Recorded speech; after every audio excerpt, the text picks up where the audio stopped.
Hello and welcome to the Michael Mamas Show. I'm your host, Michael Mamas, and we're coming to you from Mount Soma, home of the Sri Someshwara Temple in the mountains of western North Carolina.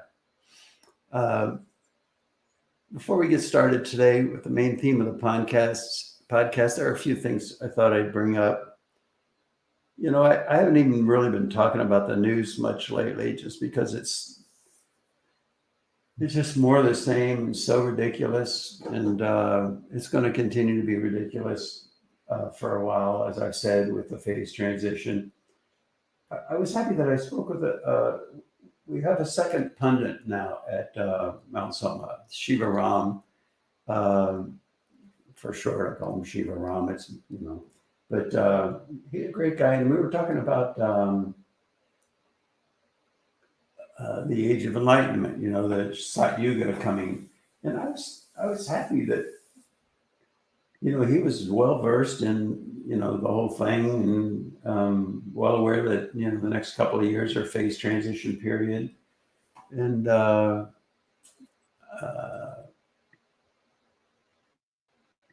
you would think that the Vedic pundits were aware of that, but somehow it was gratifying to me, that someone who came from not Mount Soma or what have you is so cognizant of the whole thing and so supportive of everything we're doing. But with respect to the news, the whole Hunter Biden thing. They found cocaine in the White House, and they're claiming that they can't figure out where it came from. That's the most security riddled building in the world, probably. What do you think about that, Scotty? Yeah, it's just, they say they found it in some cubby or something where people put their stuff before they go in. It's just strange, There's DNA. They found DNA on a piece of pizza from I think it was a murder case from 3 years ago. Wow. You're telling me they can't find a fingerprint or DNA or anything? It's zero sense. Oh, and then have you seen that, Scott, on the news? There were 3 guys, military people like that were very high up ranking on that. They're talking about UFOs as that's a matter of fact. And one was saying in the military today with the jets and all, it's just an everyday commonplace sighting. Yeah. They were testifying to that effect. And one guy, I think he was an intelligence officer, as I recall, but he was saying they have UFOs, and they even have bodies of some aliens that died in UFO crashes or what have you. Yeah. Anyway, that's all coming out. The COVID vaccine, more and more is coming out about how dangerous that is and how damaging it's been to people and myocarditis, et cetera, et cetera. Well, did you see that LeBron James's son? No, what had happened? a heart attack. Really? Well, he's an athlete, obviously, and he's at USC. It was like one of his first practices or something, and now they're having to deal with that. Horrible. Yeah. Horrible. That whole vaccine thing is such a fiasco. And then the mess the border is, and then it just, enough fentanyl is coming into this country every year to kill every human being in the nation. Ridiculous, But what really pushed people over the edge, as if that's all of that isn't enough, was the transsexual thing. And when they started going into elementary schools and kind of pushing it on children in one way or another, that really, I think, triggered people immensely. And then the whole Bud Light beer commercial that was done by a transsexual or whatever. And of course, that Anheuser-Busch, owns Bud. They really got creamed financially because of that one. Tremendous loss of income. Michael, one of the those whistleblowers from the military, one of the things that they said is that he was noticing it's like they're doing so many things to try to control and take rights away from us as Yeah. citizens. Yeah. We have to really be careful right now because that was his observation of the whole Well, and, thing. It's and, and like, even judges, so many, if you follow this stuff, so many court cases that the judges are ignoring the law, that the whole thing has been completely politicized uh, to a frightening level that's, reminiscent of Nazi Germany. They don't really care about the law anymore. They have their agenda. It's all ridiculous. And it's hardly even worth reporting. Did you hear, Dr. McCullough, he's a physician and he talks about herbs and things a lot. yeah, And he was criticizing the COVID vaccine and that whole thing. And so Chase Manhattan closed down all of his financial accounts, all his bank accounts, and I think they gave him a notice he's got to get wow, out within a period of time. It was very remarkable. But anyway, all of those things we just mentioned, Scotty, I mean, just to say it like it is, we have been warning about that and talking about all of that, even when it was unpopular to do so. And it's all uh, coming out now. The whole thing about Fauci and lockdowns and what a disaster that was, closing the schools, all of that, what a yeah, disaster it all was. And it's just common sense. I mean, I'm not really tooting our own whistle so much because I think mainstream America, common sense people, they all knew and they still do. And in an ongoing way, it's like, this is ridiculous. yeah, It'll straighten out. We got the golden age coming. We got the age of enlightenment. Sat Yuga is right around the corner. So as challenging as your life may be in this period of phase transition, especially with Saturn and Mars right now, right across from each other, and the Jyotish now can be really difficult especially for a lot of people. But just in general, that's a difficult thing for everyone. So just hang in there. Things are going to get not just better; they're going to get great. I'm the director of Mount Soma. I founded Mount Soma. I've been doing this. We bought the land in 2002, and I talked right when I started the school in '94. I've been talking about it ever since then. Uh, and it just, I remember there was this, I don't know his name, I'm sorry to say, but evidently he was a saint who came to Mount Soma. And I didn't know anything about him or anything, but I walked into the temple one day and then, did my production and that, and then walked out. And Punji said the next day, the minute I walked in, that saint pointed over at me and he said, nothing happens here without that guy.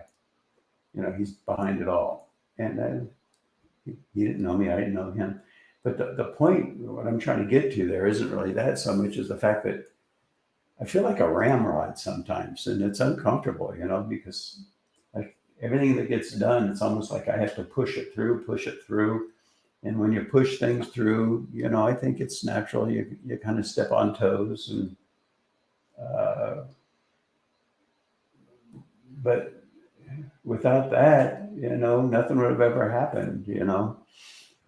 I've even talked about buying this land. I mean, we ran out of money, and the road was not even a third of the way, I don't think, to the temple from the gate. Uh, and so there are certainly sleepless nights that came along with it. But forward, always forward. Now the temple's getting more and more busy, and so a lot of people are standing outside.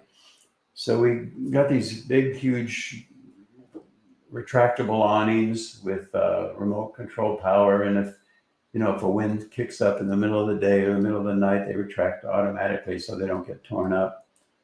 And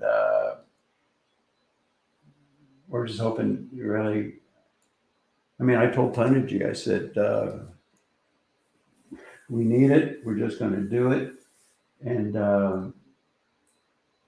hope that the donations come in to cover it. Same thing with Shiva Ram now. the other pundit we now have. We're going to start doing yajnas, and this is a rare thing, really, that we're going to start a yajna program that is performed by fully trained Vedic pundits, and we're doing it right here at Mount Soma. So we're putting up a pergola for a Havan Kun, the fire pit, or if you want to call it that, whatever, so that all can be done. More will come out about that, and announcements about that, and how you can have a yajna done by a fully trained Vedic pundit. Do you know, Scotty, I think I told you this, didn't I? There are only 1,000 in the whole world. There are only 1,000 fully trained Vedic pundits. Wow, that's not a lot. That's an endangered species. It's frightening, especially. I guess it's not that frightening unless you really understand, the whole structure of existence and Vedic cognitions that came from the rishis. I've given lectures to groups, people in India, people here, what have you, and it's like, where did the Veda come from? The Vedic knowledge, where did it come from? And, you get a response, the rishis, which is true, but like, where did the rishis get it? And I don't think I've ever had a person in the audience, unless they're a student, be able to come back and say where they got it from, which is cognition, Vedic cognition. And cognition, again, is that thing where the physiology of the rishis is so refined, so exquisitely clean, if you will, that the subtle impulses at the foundation of existence, that level of existence called the Veda, which is the essence of nature, and everything wells up from the Veda, kind of like a whole tree blossoms from one seed. And so this whole universe came from the nature of Veda, self-interacting dynamic of oneness, okay? Bhavati Tam, Chaitanya. And so it's those subtle impulses that welled up through the refined physiologies of the rishis and came out, their senses came out their vocal cords, and they chanted it, kind of like they were an amplifier, an outspeaker for the unified field, the Chaitanya. And that's what Vedic cognitions are. So they're not something that's made up. They're not a study about. They're actual reverberations, if you will, from the sounds that are foundational to the very nature of existence. And so what are Vedic pundits? Vedic pundits, just 1,000 of them, are people that have been trained in those chants and trained in the technologies offered by those chants from childhood. They start when they're 5 years old. And I guess the thing that, you can say, well, all the different religions have different, and there's the Bible, and there's the, whatever from all these different religions. And it could, from that perspective, they could say, well, Hinduism, Veda, blah, blah, that's just another religion. And it's not, in the sense that it's based on a very real physiological interface on a very profound level of the rishis with the very fabric that birthed existence and is created, sustains, upholds everything. It's the source of life. And that's what they mean when, I am that, thou art that. All of this is nothing but that. We all came from that one thing, and that's what it means that we're all one, And so the idea that there's just 1,000 Vedic pundits in the whole world, that's an endangered species. I mean, that knowledge is so fundamental that it's just in the hands of so few individuals. When I first heard there were only 1,000, I was like, that's horrible, tragic. How about rishis, Michael? Is there any rishis? Well, that's an interesting question. The pat answer would probably be no. But yeah. Do they only pop up? Do they only pop up? What is going on?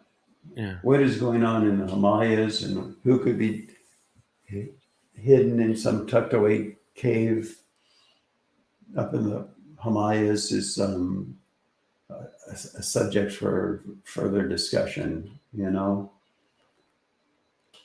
Yeah. But see, the rishis too, it's not sufficient to just think of them as people with refined physiologies. They too are structured in that very mechanic of the self-interacting dynamic of oneness. So the manifestation of a physical body that is the embodiment of one of those principles.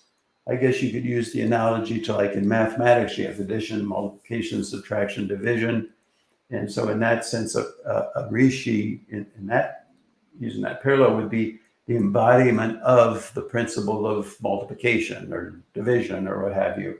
But now we're talking about operators not within the structure of mathematics, but within the structure of existence itself.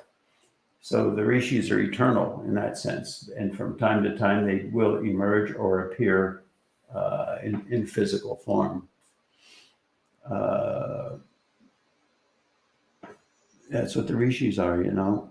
And see, the thing is, maybe more direct response to your question, Scotty, is that when when pressure builds up on the planet to a certain degree, then it's only natural that nature responds by having, it's almost like having divinity squeezed out of it to kind of bring it back into balance. Kind of like when Lord Krishna, and that happens at the transition from one yuga to the next, you know. So it's a very, in one sense, it's a very, lack of a better word, mechanical process, if that makes sense, Scotty. Sure. Yeah. All right. Well, we have a new kitchen staff. We have a new kitchen director, and we have a wonderful cook. Her name's Varsha. She's from Gujarat, I believe, Mumbai or Gujarat, and that, you know, I believe she was born in Gujarat. And we have a really strong staff now. Her husband, I understand, is coming up in a few days, so he'll be helping. And I'm really happy with where the kitchen is at now. And looking forward to the food. I mean, I've sampled some of the things she's made, and they're wonderful, you know. Let's see what else we got here. All right, so on to the essence of the podcast.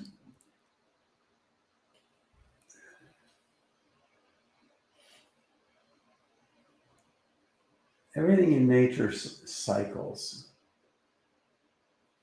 You know, the electron is a wave that cycles. The sun rises and sets. The moon goes through its monthly cycles, and major cycles are called yugas. But I'd like to, in the case of pragmatics now in daily life, or in what we see, or like even the pragmatic perspective on what if Sat Yuga came, if a great age of enlightenment came, why would it ever go away? Why wouldn't people just, okay, we have the knowledge, it's great, everybody's living in bliss, no wars, everything's harmonious. Why would it ever go away? And then what brings it back? Why is there this cycle? And the process, though, is one that's not just with respect to yugas, but it's also with respect to so many things when it comes to humanity or life, interpersonal relationships. For example, in a relationship, there's that initial stage. It's that eros stage, you know, where you fall in love, you know, and oh, the person is wonderful and this great, and there's such huge enthusiasm. And then what happens is it gets to this next stage, which is kind of a familiarity stage. And certainly the depth of love can still be there, can be even deeper. But what would the word be? The enamored, passionate, kind of stage where it's just overwhelming kind of subsides, and now you're into this familiarity stage. And then what happens in the familiarity stage, commonly in cycles, I'm not saying it happens to all marriages, no, but just give you an idea. Uh, in the case of, like, for example, in Sat Yuga, people become familiar with it. It's beautiful in that. And over generations, it's kind of, it's not passionately held to the how we got there. And it's just become familiar and comfortable and natural and almost to the point, lack of a better expression, taken for granted, you know? And so then what happens then is that slowly, you know, some individuals, and just to a very slight degree, sort of forget, you know, and they may even lose their level of consciousness a little bit, but not enough to really be noticed. But that's the advent of the decline, you know, then it goes to the next yuga. And you'll see that in the rise and fall of civilizations, just as you'll see it in the rise and fall of individual relationships. You'll see it in the rise and fall of civilizations. For example, ancient Egypt, for a civilization that great to be born, it requires a great deal of alignment with nature, with natural law, with wisdom, with insight, and a passion around that the passion to build the pyramids, the passion to do all of that. And then what happens is over a time, great, powerful civilization gets created, and it starts to be taken for granted. And then what happens is the knowledge that birthed it, that sustains it, that really feeds it, starts to be ignored or lost, and then comes the demise of that great civilization. That's the history of civilization in a nutshell. And, you know, we could look at what's going on in the United States now as an example of that. So we have this this cycle, and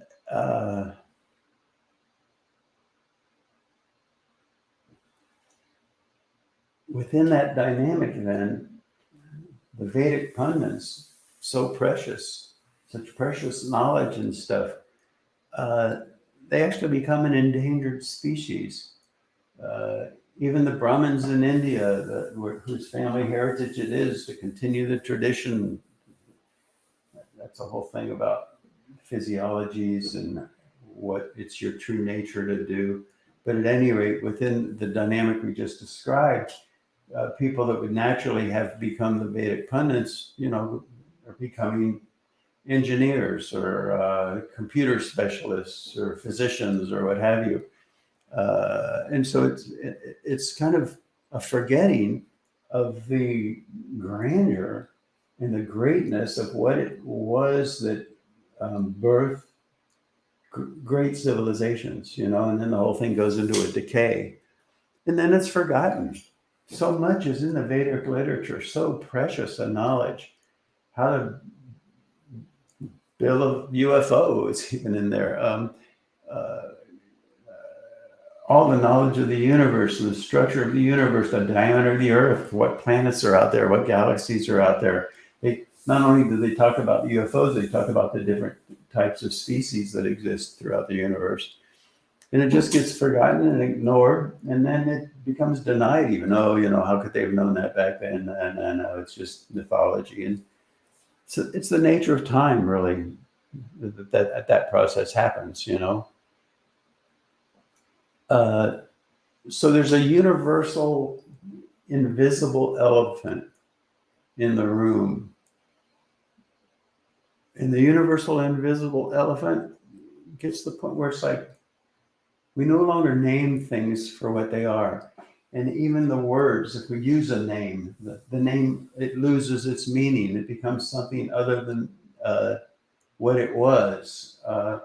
And that's where things like cultural integrity kind of loses its meaning and starts to become considered synonymous with bigotry, which is a shame. And so then you start to see the demise of cultures and nations. it's just I watched a movie called Mr. Jones, and it just the other day, and it talked about uh, what George Orwell wrote about an Animal Farm, for example. The Tsar of Russia. Oh boy, this goes way back. Goes all the way back, actually, to Ivan the Terrible, who was the first Tsar back around 1500 and something. And but he was a nasty guy. He had a horrible childhood, and it manifested in his behavior as an adult. But at any rate, after he passed away, the people that he replaced came back into power for a couple hundred years, and that was all the result of the idea that the major rivers into Russia came from the Baltic Sea, but all the ports along there, Latvia and all those countries had control of that. So for Russia at the time to take ships over to England, for example, they had to go all the way around up and over Finland and Sweden and all that, and those waters were frozen for all but just a few months of the year. And so Ivan the Terrible wanted to take over those countries and take over some ports. He never succeeded. And so after he passed, the whole thing kind of went to this wayside. And then Peter the Great came along a couple hundred years later, and he's actually the one that took over one of the ports and created St. Petersburg. But then what happened, you see, is the Tsars got reinstated in a bigger way. And Tsar Nicholas, they consider him a saint right now. He's been christened a saint. But it was the rich bankers in New York, Germany, I think South Africa also, got together and they looked at Russia. Man, that's an economic treasure chest. So they created a false narrative about the Tsar, painted him to be this horrible human being so they could overthrow him. That was the Russian Revolution. Out of the Russian Revolution came Stalin eventually. And Stalin then, with the Great Depression, the global depression and all that, to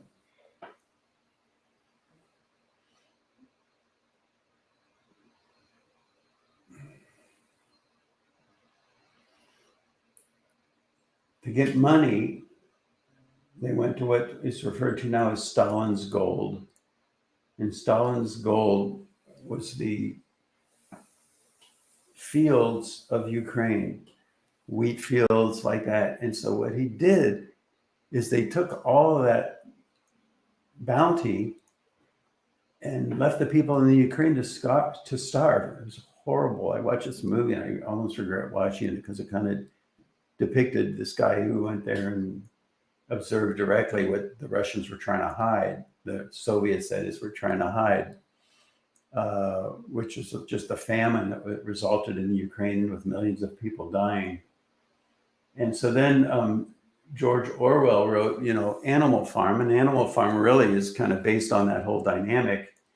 There was a guy, interestingly enough, his name was Mr. Jones, the farmer in the Animal Farm. And then the animals decided to revolt against him. And so they took over the farm. And then in time, the pigs became leaders.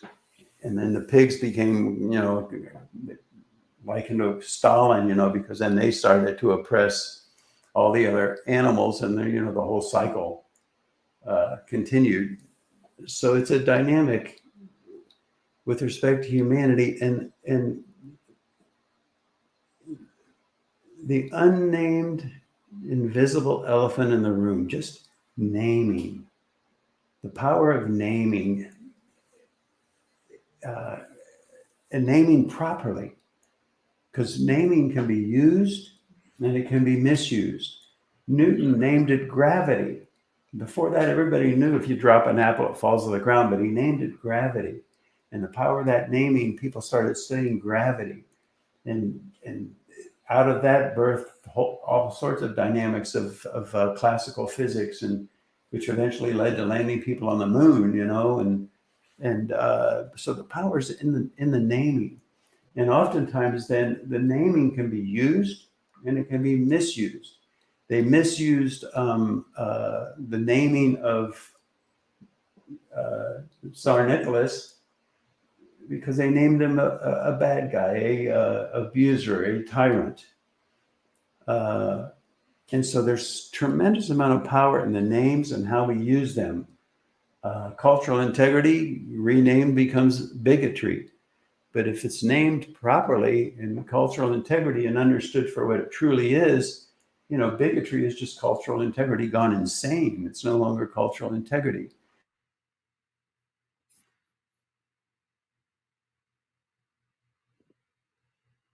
And it's kind of in the fringe now. It's named is the whole concept of energy. When we communicate with other people, most of the communication that takes place really isn't the words that are spoken, but it's in the energy behind them. You can say almost anything, and if it's held properly, if the energetics behind it is a loving feeling and stuff, then there can be a communion. But if it's said with disdain in that, it's almost anything can be said to create polarization. I liked that quote, and I repeated it on one of the podcasts not long ago. It was a quote of Emerson, Ralph Waldo Emerson, and but he was saying who you are. This is interesting. He says, "Who you are speaks so loudly, I can't hear what you are saying." But there's truth to that, because you can feel into a person and get a sense of who they are. But really, what speaks even more loudly than that in the moment is the energy with which they're speaking. And if somebody is passionate and angry and yelling and da da da da da, you hardly even hear their words. And if you do, it's almost a mistake to hear them because they're so charged and everything. But what's really coming across is just the energetics behind what they're doing and what they're saying. So human energetics, the word energy, and starting to pay attention to the energy is so important. And we, in a lot of ways, we kind of do it, but sort of subconsciously. Again, the naming of it has tremendous power. And even with respect to like the chakras, the energy centers referred to in the Veda, but oftentimes that gets lost in the idea of, okay, what mantra is associated, and here's the Vedic symbols and the Sanskrit letters and the yantras and all that. And that's great knowledge, don't get me wrong. But the thing is that on a tangible, real world, if you will, day to day, probably a better way of saying it, level, the real significance of chakras becomes lost. For example, heart chakra, in one sense, if you study it in a very obscure way, it's like inaccessible, doesn't make any sense, but okay, there it is in the Vedic literature. But in another way, it's just so pragmatic and real. It's like nobody ever says my elbow is swelling in love. You say my heart is swelling in love. Why? Because that's a psychophysiological center. And all the different chakras, front and back, they have different psychophysiological components.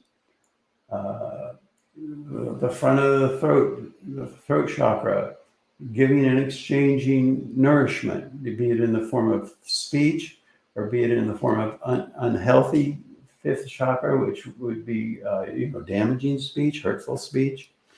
All the chakras are like that.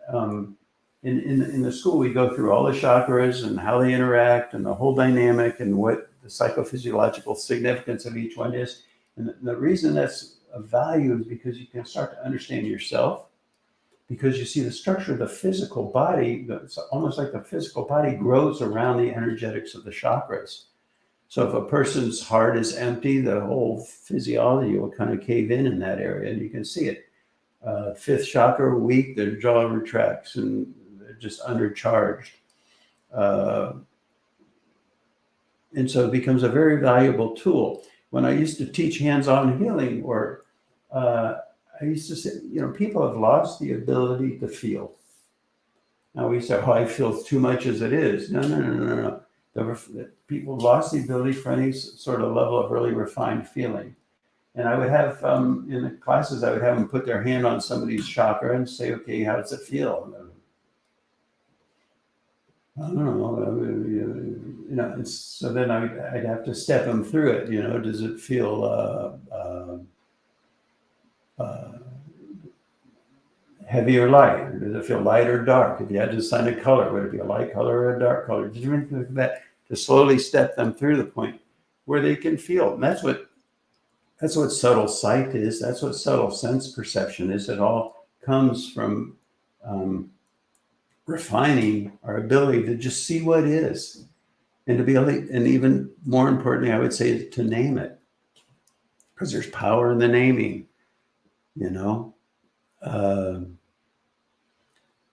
And then with respect to the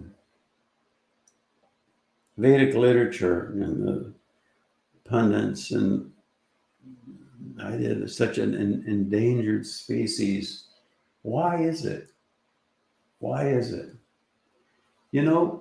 We all take computers, cell phones, televisions, all that for granted, radios, but none of us would have ever accepted the possibility that that could ever be true until somebody built one. And once somebody built that first radio transmitter and receiver, it was a big epiphany for the world, and it transformed the world. And really, that's what we're doing here at Mount Soma. The technology is there to build an enlightened city. And it came right from the Vedic cognitions of the rishis. It's not something we made up, it's right there in the Vedic literature. And so we have to build it. And once we build it, then it's going to just be like a computer or anything else. Oh my gosh, this thing works. It's fantastic. And everybody's going to jump on board. But it's getting that first one built that's such a huge challenge. And we just need somebody with the financial potential to take that step, and we're trying to make it happen. And sooner or later, somebody along the line is going to hear about it, who is in a position to launch it, to help us launch it. And that'll be it. It'll be done, And in the meantime, the principle, steady hand on the rudder. We just have to keep a steady hand on the rudder, because I can't tell you how many times, even since the inception of Mount Soma, which has only been, 20 years, how many times people have come and said, oh, well, you have a Hindu temple, now it's time to have a Buddhist temple. Or, oh, we should have a church also for the Christians, and yada, yada, like that. And Buddhist temples are great, churches are great, that's all fine. But we're building a technology here, and we're staying true to technology. And it's just like a cell phone, in a cell phone, you wouldn't stick I'm being ridiculous here, a pencil sharpener in the middle of it. It doesn't belong there. Pencil sharpeners are good, but it would mess up the cell phone. And so many things. Oh, why aren't we doing this technique? Or why don't we bring out, and then people pushing left-handed tantric techniques. Oh, the results are so fast. Yeah, but you destroy the whole physiology. And so much of it is just a steady hand on our rudder. We got to keep going. We got to stay aligned with the subtlety and the profundity of the technology. And it's not so easy to do, even well-intended people. Well, in our temple, back home, we had a statue of Vishnu right next to Shiva, and Vishnu's great. Why can't we put Vishnu in there? Well, it's a technology. Vishnu temple's great. I want to build a Vishnu temple, incidentally, but in the right place, in the right relationship, spatially, and Sapatya Vedically, and all that, in a manner that's consistent with the construction of what and the design of what it is we're building. So it's all a very precise and subtle science. I was also going to talk about the whole male-female dynamic, but this podcast would get too long if we did that. I was just going to touch base upon it, though. Even though people warn me, boy, that's a delicate subject, you stay away from that one. Well, that's why I think I should talk about it, because again, it's in the naming, and it's uh,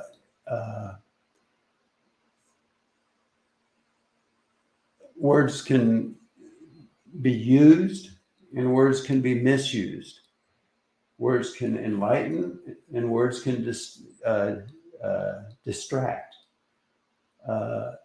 And suffice it to say then, within the dynamic of what it means to be male, what it means to be female, what it means to be a man, what it means to be a woman, yin and yang, and how that manifests in people, the whole thing is screwed up right now. And again, that'll get straightened out.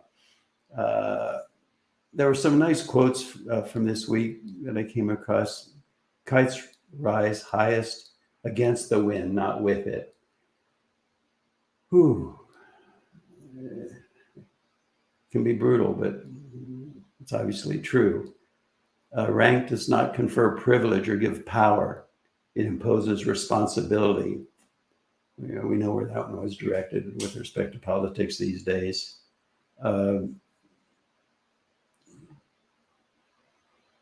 You can read the other ones. They're there in the notes for this podcast and the blog at michaelmamas.net. But I think for now, Scotty, unless I've left any thing dangling, anything you want to add? No, it's a good one. Thank you. Okay. All right. All right, everybody. Thanks for listening. And we'll talk with you again next week.